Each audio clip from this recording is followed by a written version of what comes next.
así, le invito a que se pongan de pie, me acompañen en sus Biblias en Hechos, capítulo 6. Hechos, capítulo 6. Y vamos a dar lectura solamente a los versículos del 1 al 7. Versículos del 1 al 7. Una porción corta, pero no significa que el sermón va a hacerlo. Dice así la palabra del Señor en el nombre del Padre, del Hijo y del Espíritu Santo.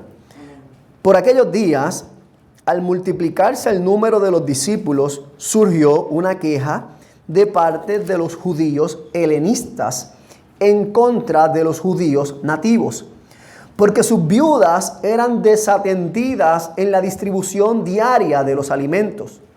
Entonces, los 12 convocaron a la congregación de los discípulos y dijeron: no es conveniente que nosotros descuidemos la palabra de Dios para servir mesas.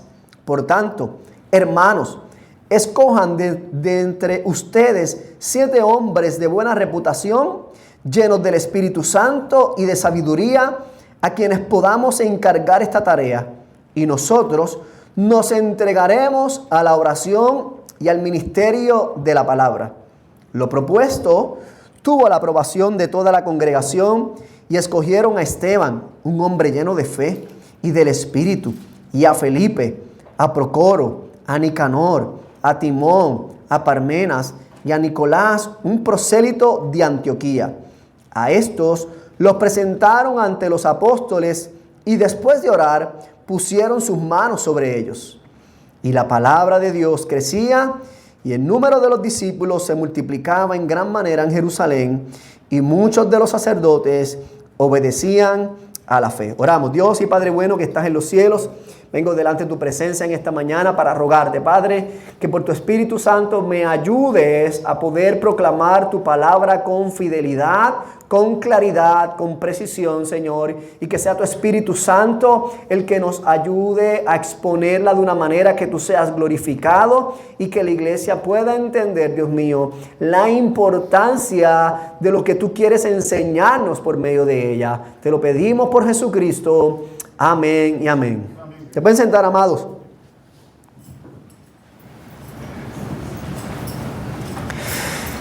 Hay un programa de televisión que se ha convertido en uno de mis favoritos programas de televisión.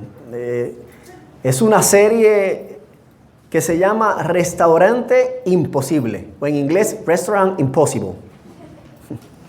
Este programa de televisión trata sobre un chef profesional que llega al rescate de personas que tienen un restaurante que está a punto de cerrar debido a diferentes ineficiencias. Y luego de haber visto muchísimos capítulos, pregúntale a mi familia, me he percatado de algo en particular. Y es que muchas veces los dueños de estos restaurantes, tratando de ahorrar dinero, despiden empleados y luego tratan de cubrir las posiciones de ellos. Algunos, siendo chefs profesionales, comienzan a trabajar como meseros. Otros, que son administradores, comienzan a trabajar en la cocina. Lo que comienza como siendo una manera de poder economizar y mantener el negocio a flote, muchas veces se convierte en un conflicto grave que casi los lleva al cierre total de su restaurante. Y usted dirá, ¿qué tiene que ver eso, pastor, con lo que vas a predicar esta mañana? Pues mire, es que hay una situación muy parecida que se está dando en medio de la comunidad de creyentes. Hay una situación que ha comenzado a traer algo que pudiese convertirse en un conflicto grave. En la narrativa de Hechos 6, 1 al 7, los apóstoles tienen que tomar decisiones.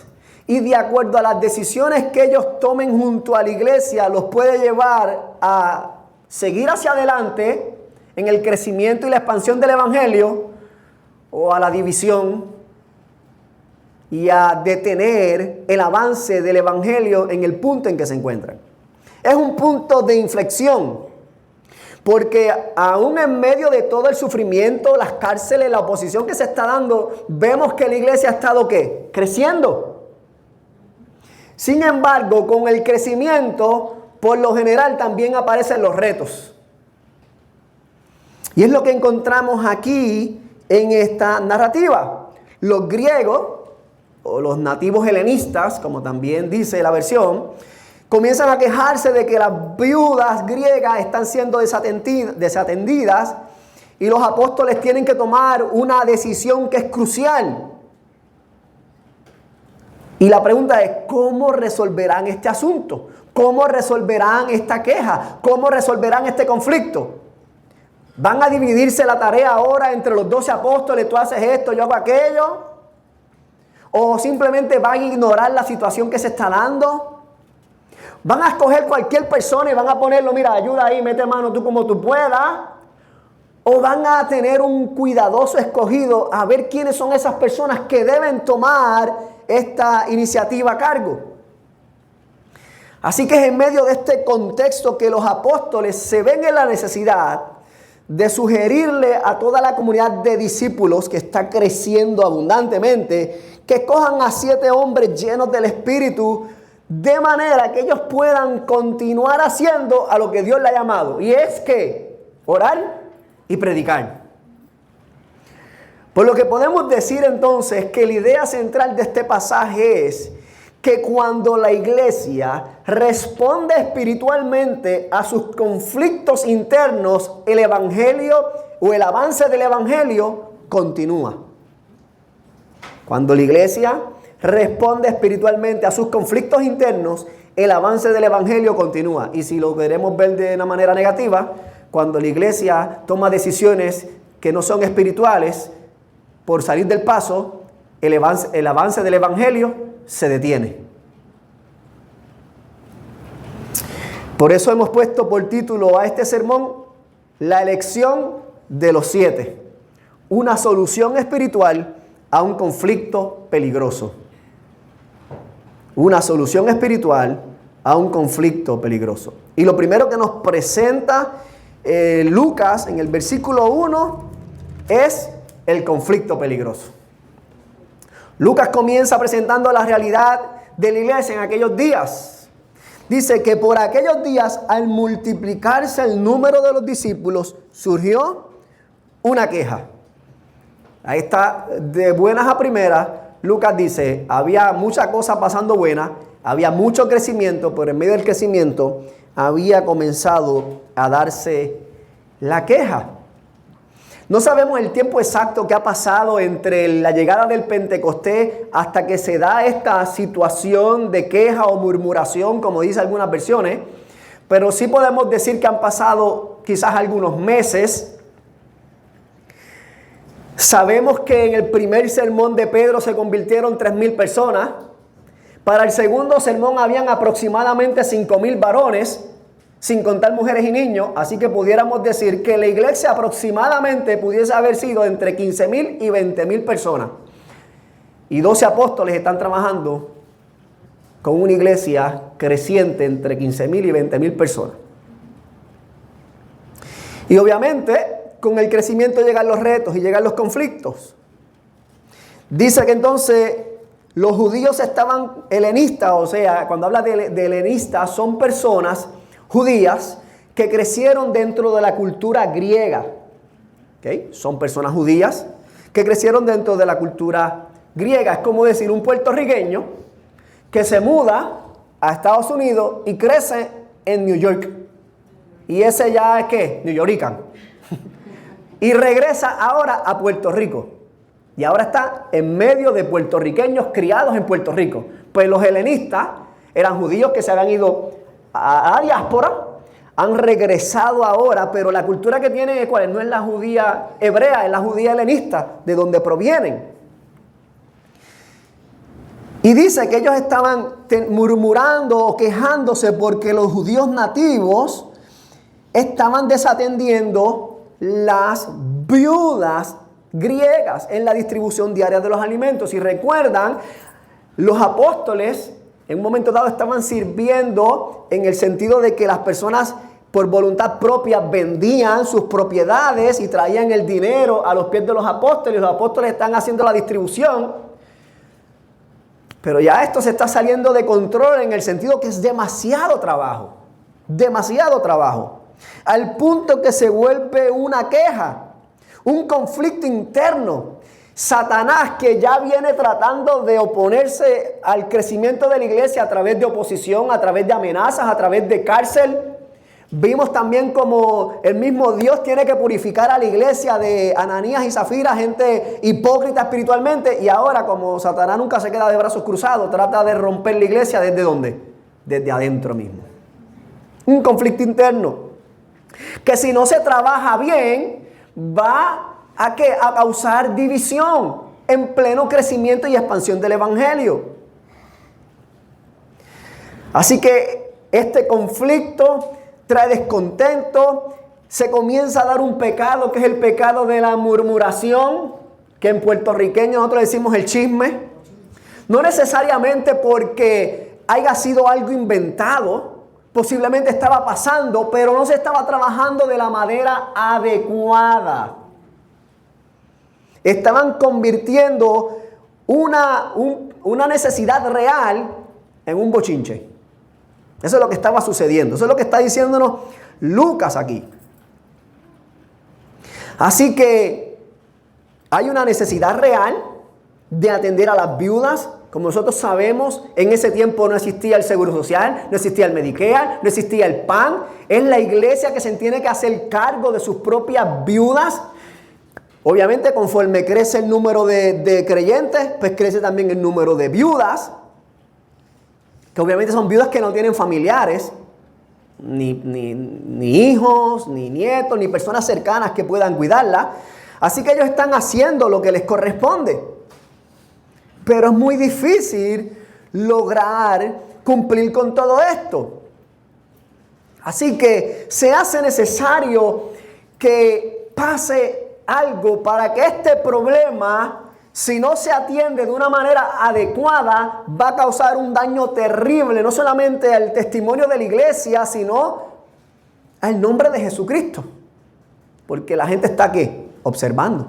Recuerde que la palabra nos dice que la iglesia tenía el favor del pueblo. Entonces ellos estaban bien pendientes de todo lo que estaba sucediendo. Y esto nos recuerda algo importante, amados hermanos. Y es que aún en medio del crecimiento que Dios puede traer a su iglesia, nosotros debemos ser cuidadosos en cómo manejamos los retos. Cuando un reto no se maneja correctamente, fácilmente se convierte en un conflicto. Y si un conflicto no se maneja adecuadamente, se convierte en un problema grave que puede traer división. Un conflicto se alimenta de la murmuración y es un terreno fértil que el enemigo utiliza para destruir la iglesia. Porque la murmuración no edifica para nada, lo que hace es destruir.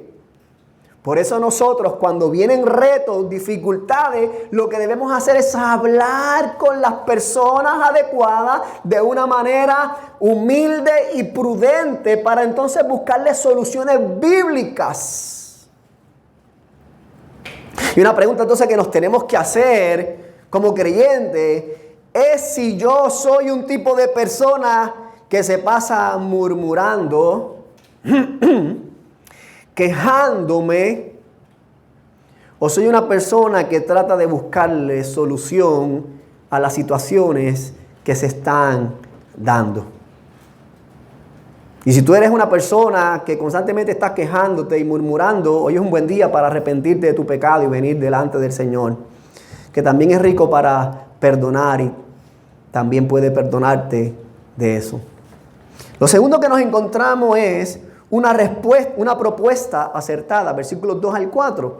Hay un problema que presenta y ahora los apóstoles presentan una propuesta. Dice versículo 2, entonces los 12 convocaron a la congregación de los discípulos y dijeron, no es conveniente que nosotros descuidemos la palabra de Dios para servir las mesas. Por tanto, hermanos, escojan de entre ustedes 7 hombres de buena reputación, llenos del Espíritu Santo y de sabiduría, a quienes podamos encargar esta tarea y nosotros nos entregaremos a la oración y al ministerio de la palabra. Ahora, vamos a ver esto parte por parte, porque aquí hay mucha información muy importante y no queremos dejar nada fuera. Lo primero que tenemos que entender es que los apóstoles no están diciendo que servir las mesas es algo indigno o inferior a lo cual ellos no deban dedicarse.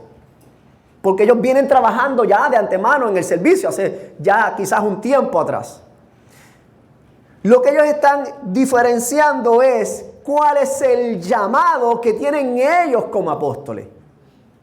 Cuando dice que no es justo, lo que ellos están queriendo decir es que no es conveniente que ellos descuiden el ministerio de la palabra. No es correcto delante de Dios que ellos abandonen aquel llamado que Jesús mismo le dio directamente a ellos. Porque cuando Jesús llama a los 12 discípulos, cuando vemos en los evangelios, Él les dijo: los haré testigos a las naciones. No reparte bolsitas de alimento o servidores de mesa. Y eso no nada tiene que ver. Es que simplemente no es el rol que se les dio a ellos.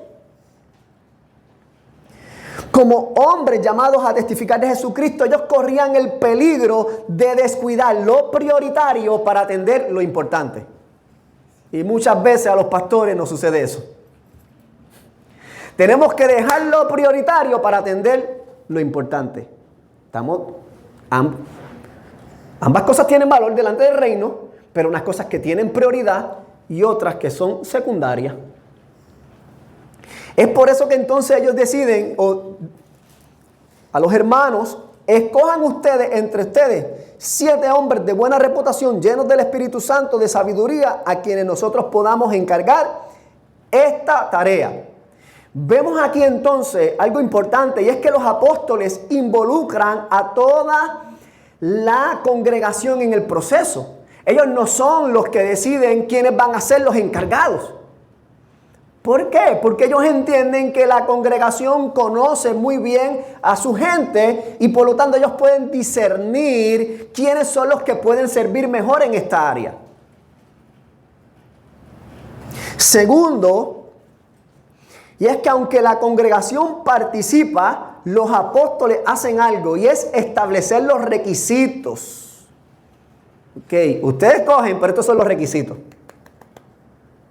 De hecho, si nosotros miramos para atrás en el mismo libro de Hechos, cuando vamos al capítulo donde hablamos acerca de la elección del sustituto de Judas, se ve un patrón parecido. Pedro le dice: escojan ustedes, estos son los requisitos. Es lo mismo. Ahora vemos aquí a los 12 apóstoles diciendo: escojan ustedes, estos son los requisitos. ¿Cuáles son los requisitos? Hombres de buena reputación, llenos del Espíritu Santo y de sabiduría. Los requisitos no tienen nada que ver con estatus, influencia o capacidades administrativas. No, sino con carácter espiritual. Y esto nos enseña que aunque a veces hayan tareas prácticas dentro de la iglesia, estas siguen siendo asuntos espirituales. Escuche bien, hermano.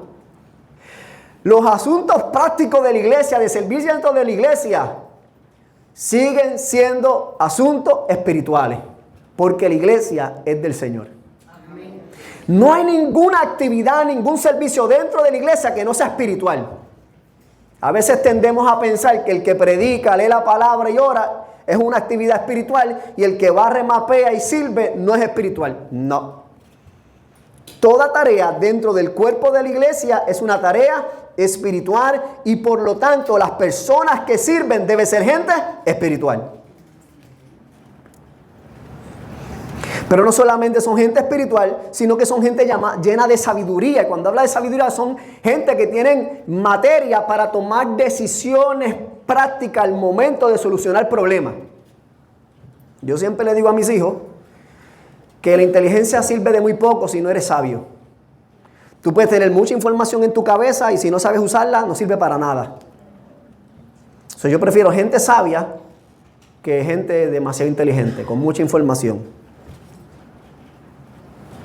Y esto es lo que la palabra nos enseña. Gente espiritual, gente de buena reputación, está hablando de carácter, que todo el mundo el que lo reconoce como una persona espiritual, como una persona madura, como una persona que sirve bien, que sabe hacer lo que está haciendo.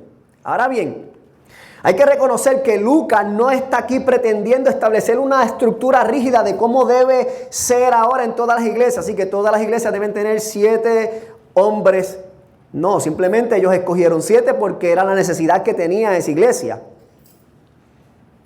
En una iglesia pequeña quizás no necesitan 7, quizás 2, quizás 3, quizás necesitan 7. Quizás haya tanto trabajo en una iglesia pequeña que necesiten 10, no sabemos. Pero el punto aquí no es la cantidad, sino el qué se necesita para cumplir ese rol. No solamente era necesario que fueran estas personas espirituales, sino también el por qué es que los apóstoles debían dedicarse a lo prioritario, que era la oración y el ministerio de la palabra. Y aquí es importante algo, y escuchaba a un pastor predicar un sermón, yo a veces tiendo a escuchar otros sermones de la misma porción que voy a predicar, y algo que me impactó que él dijo, y es que muy posiblemente escuchamos esto y digamos, pues sí, el pastor debe dedicarse a la oración y a la palabra porque es lo que normalmente hace, predicar la palabra. Pero no solamente es la oración y la palabra como parte de su oficio, de su rol de enseñanza en la iglesia, es que el pastor necesita alimentarse de la palabra. Porque un pastor que no se toma el tiempo para alimentarse de la palabra, ¿qué puede darle a la iglesia? O sea, los apóstoles no están diciendo, yo me debo dedicar a la palabra porque eso es lo que me toca. Ellos están diciendo que yo necesito primeramente ser alimentado yo, tener conexión con Dios, tener devoción con Dios para poder entonces ser lleno de Él y por su palabra poder ministrar a aquellos que están necesitados. Porque la tarea de la palabra es tan importante o más importante que la de servir los alimentos, porque finalmente si usted come arroz y habichuelita todos los días, pero no se alimenta con la palabra del Señor, va a estar enclenque espiritualmente.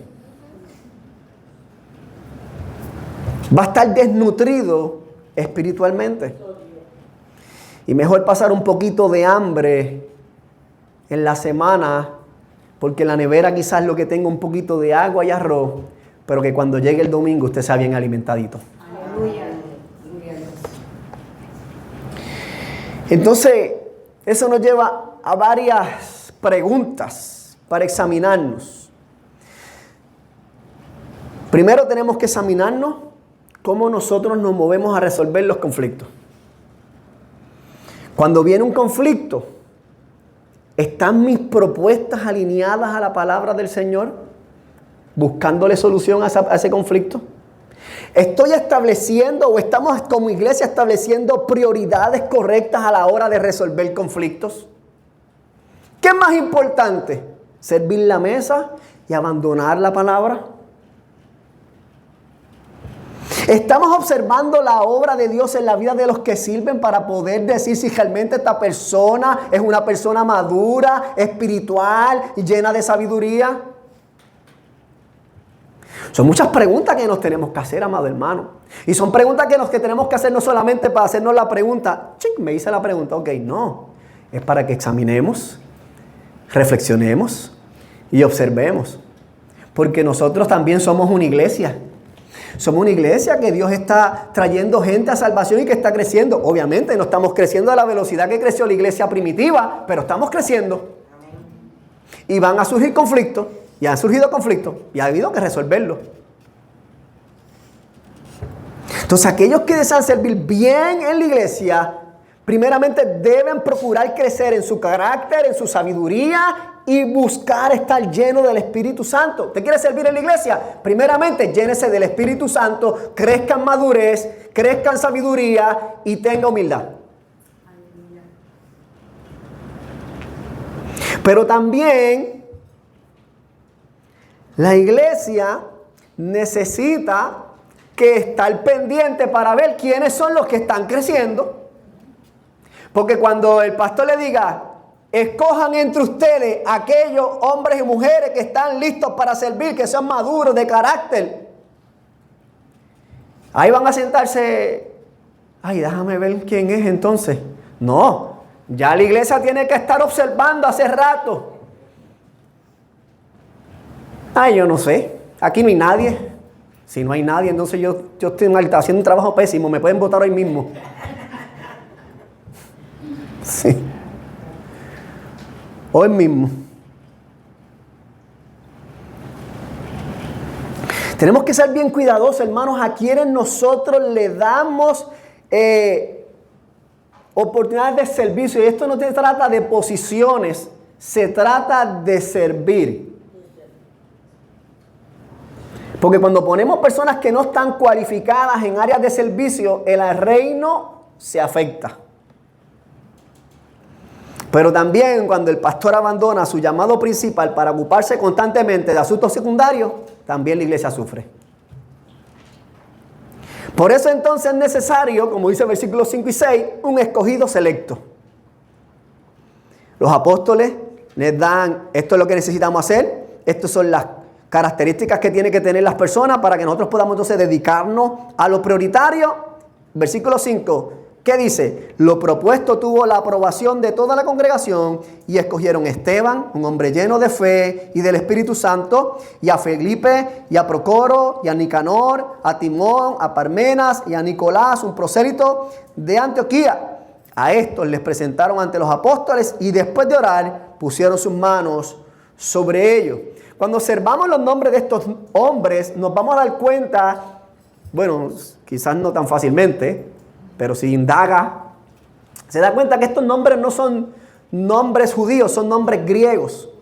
O sea que finalmente la congregación, cuando se dieron cuenta que había una situación que estaba quejándose, que las viudas griegas estaban siendo desatendidas, y los apóstoles sugieren, escojan 7 hombres llenos del espíritu de sabiduría y de fe. Ellos escogen a 7 hombres y estos hombres son griegos.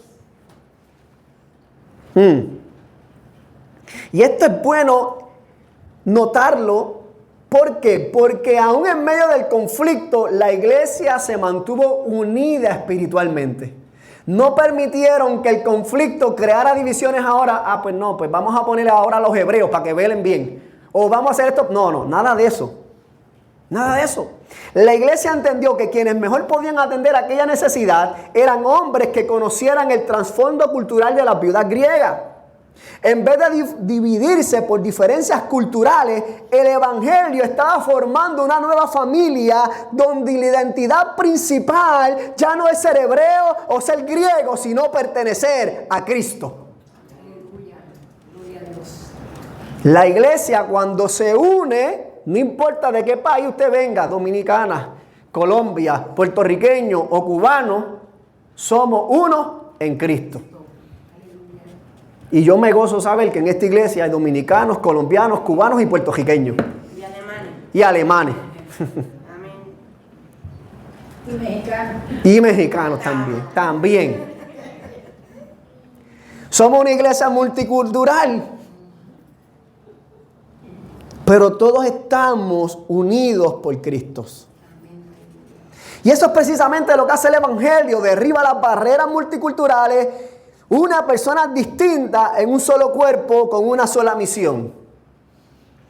Y ahora lo que vemos que entonces el autor de Hechos nos comienza a presentar los nombres. Y el primero que nos presenta es Esteban y nos dice que era un hombre lleno de fe y del Espíritu Santo. Y si nosotros seguimos adelante en la narrativa de Hechos, nos vamos a encontrar inmediatamente después de este capítulo que Esteban es un hombre de tal fe que comienza a predicar a Cristo a pesar de que está siendo amenazado de muerte. Un hombre que hasta el último aliento glorificó al Señor. Ese es el tipo de persona y madurez espiritual que era Esteban, al que escogieron para servir las mesas. También vemos a Felipe. Felipe también nos lo vamos a encontrar en una narrativa más adelante. Felipe, un hombre que Dios, guiado por el Espíritu Santo, lo tira por el camino, sale por ahí, se encuentra con un etíope y ¿qué hace? Le predica el evangelio y lo lleva a las aguas bautismales y luego Dios se lo arrebata y lo manda a otro lugar a seguir predicando. Así que vemos un prototipo ahí de un apologeta en la vida de Esteban y vemos el prototipo de un evangelista en la vida de Felipe. Obviamente de los demás hombres no tenemos mucha información bíblica, pero como quiera eso nos deja saber algo importante. Y es que muchas veces Dios va a utilizar personas fieles, que aunque no sean ampliamente reconocidas, Dios los ve trabajando para el reino. El servicio de la iglesia nunca pasa desapercibido a los ojos de nuestro Salvador y Señor Jesucristo. Porque estas personas, aunque no se vuelven a mencionar más adelante en el libro, nosotros hoy tenemos registro de que fueron hombres llenos del Espíritu Santo y sabiduría. Y dice que luego que presentaron a estos 7 hombres, los apóstoles oraron por ellos, imponiendo sus manos. Lo que nos deja saber es que la responsabilidad que se le estaba encargando era una seria. No era cualquier responsabilidad. El servicio de la iglesia nunca debe verse como algo liviano o algo meramente organizacional. Todo servicio dentro de una comunidad de creyentes es una tarea espiritual y debe tratarse con reverencia delante de Dios.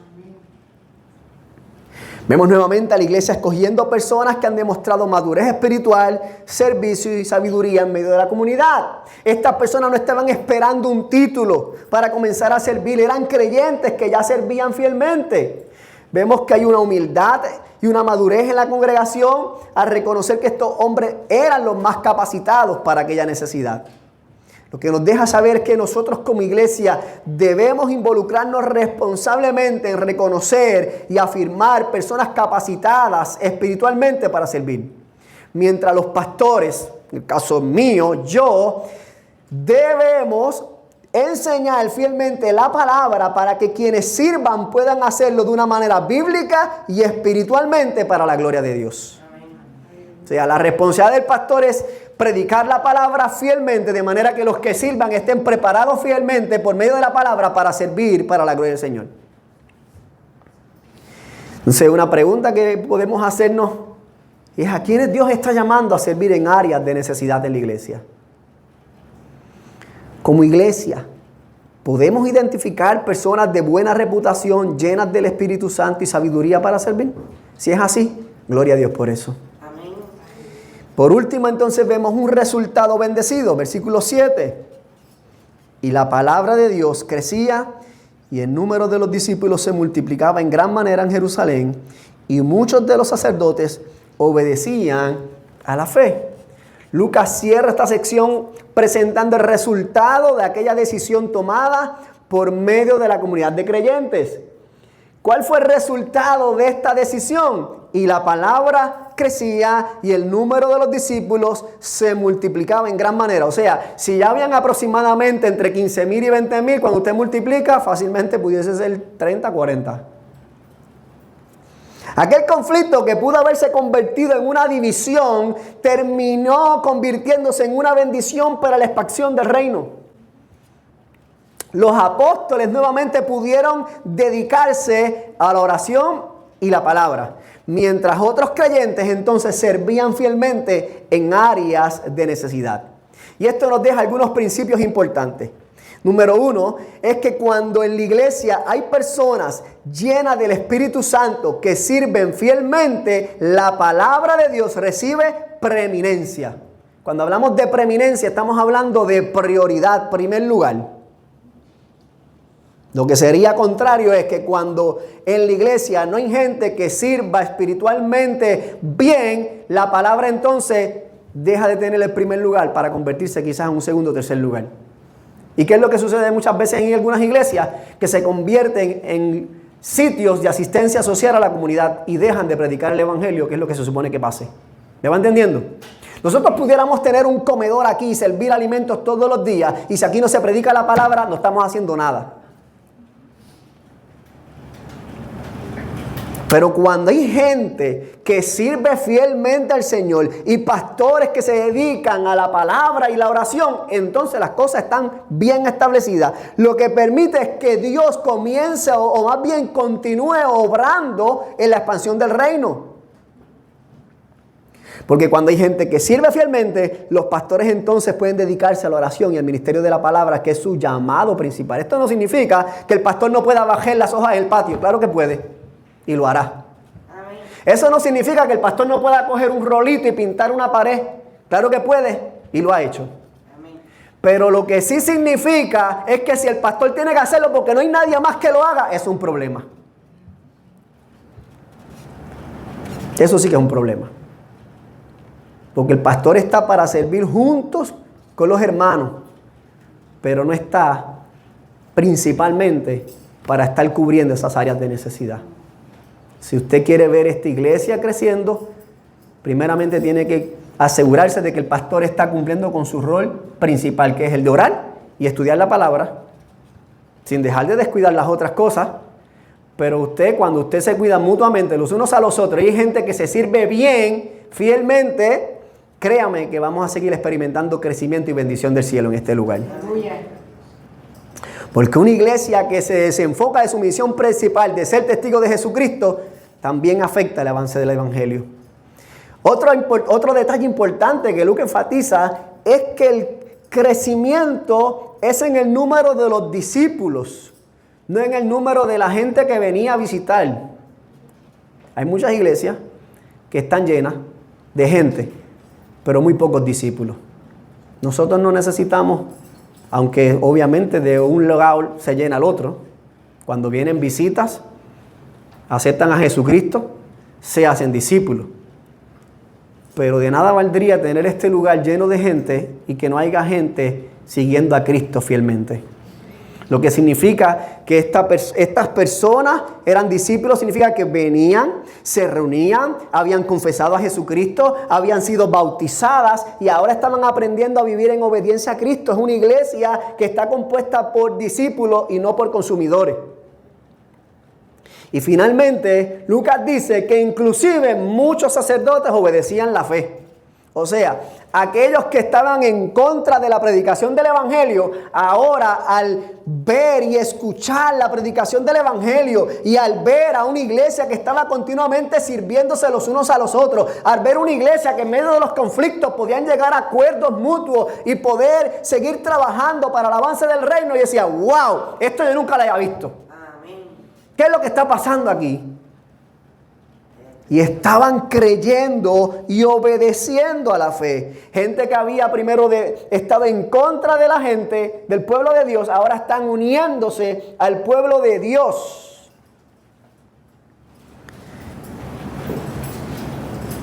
Y hermano, y esto nos deja saber algo muy importante. Y es que Dios puede salvar a aquellos inclusive que nosotros pensamos que son insalvables. Dios salva y tiene poder para salvar a quien Él quiere. Por eso es importante mantener la preeminencia de la palabra en primer lugar. Porque si nosotros no predicamos el evangelio, no hay quien pueda venir a los pies de Cristo. Porque tiene que haber predicación de la palabra. Dice que la gente va a ser salva por la predicación de la palabra, no por los almuerzos que repartamos. Ahora, si yo reparto un almuerzo y después le comparto el evangelio, pues claro que sí. Es una buena oportunidad. Hacemos el campamento de niños, pero ¿con qué? Con la única prioridad de predicar el evangelio a esos niños. No es para entretenerlos y que los papás tengan mediodía libre. No se equivoca, amado hermano. El campamento tiene una prioridad, y es que estos niños escuchen el evangelio de Jesucristo. Y que sus familias nos puedan venir a visitar. Y que cuando nos visiten también le prediquemos el evangelio.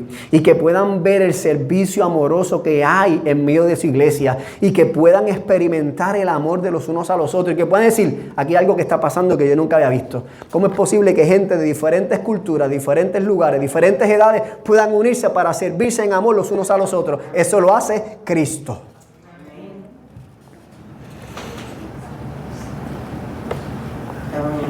Ahora bien, amados hermanos, nosotros somos gente imperfecta, eso no hay que decirlo, todos lo sabemos.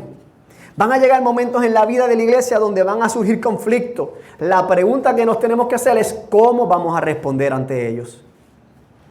No debemos darle cabida a Satanás actuando con imprudencia, con murmuración o con división, sino que debemos procurar buscar soluciones espirituales para estos conflictos peligrosos.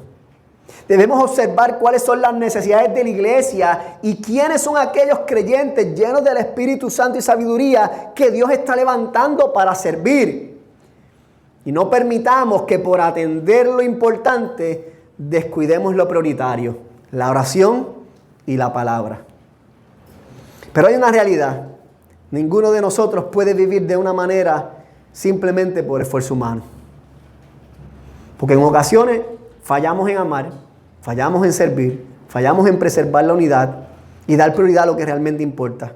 Sin embargo, la esperanza de la iglesia no descansa en la capacidad de sus miembros, sino en Cristo. El que no vino para ser servido, sino para servir. El que aun cuando nosotros éramos pecadores, nos escogió, nos perdonó y nos salvó por gracia. Por eso la iglesia debe siempre darle preeminencia a la palabra, porque ningún servicio humano puede suplir la necesidad más profunda del hombre, que es la reconciliación con Dios, sino que por medio de Jesucristo nosotros podemos ser reconciliados con el Señor. Así que, hermano, sirvamos a los necesitados como Cristo nos sirvió. Amemos como Dios nos amó. Procuremos preservar la unidad que Jesús compró para nosotros con su sangre. Y vivamos de tal manera que aquellos que todavía no conocen a Cristo puedan verlo claramente a través no solamente de la predicación de la palabra, sino del testimonio de la iglesia. Que el Señor nos ayude, amados. Oremos. Dios y Padre bueno que estás en los cielos, venimos delante de tu presencia en esta mañana, Señor. Primeramente para pedirte, Dios amado, que tú nos ayudes a que siempre podamos darle la preeminencia a la oración y a tu palabra, Señor.